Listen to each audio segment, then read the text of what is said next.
वर्षा जल संचयन एक महत्वपूर्ण प्रक्रिया है जिसके माध्यम से हम वर्षा के पानी को संग्रहित करके उसका उपयोग कर सकते हैं। यह प्रक्रिया न केवल जल संकट में समाधान में सहायक है बल्कि यह पर्यावरण संरक्षण और कृषि विकास में भी महत्वपूर्ण भूमिका निभाती है। वर्षा के जल का संचयन करना ही वर्षा जल संचयन कहलाता है।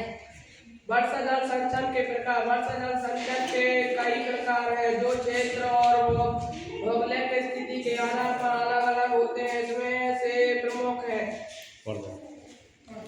छत वर्षा जल संसाधन प्रणाली। इस प्रणाली में घर की छत पर गिरने वाले वर्षा जल को पाइप के माध्यम से संग्रहित किया जाता है। इस जल को एक टंकी या भूमिगत टैंक में जमा किया जाता है। भूमिगत जल पुनर्भरण।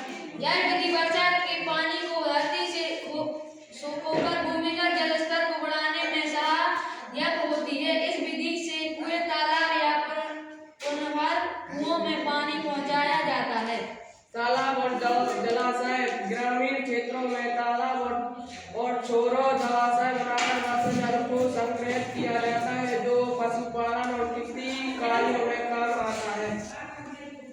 वर्षा जल संचयन के लाभ। वर्षा जल संचयन से जल की उपलब्धता बढ़ती है, भूजल स्तर में सुधार होता है, बाढ़ नियंत्रण में मदद मिलती है और जल की गुणवत्ता बेहतर होती है। यह आर्थिक लाभ भी देता है और पर्यावरण संरक्षण में योगदान करता है जिससे जल संकट की समस्या कम होती है। निष्कर्षण। वर्षा जल संचयन एक ऐसी तकनीक है जो वर्तमान और भविष्य की जल आवश्यकताओं को पूरा करने में अत्यधिक सहायक हो सकती है।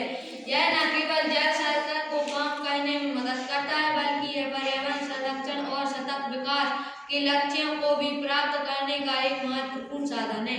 इसलिए हमें इसे अपने जीवन का अभिन्न अंग बनाना चाहिए।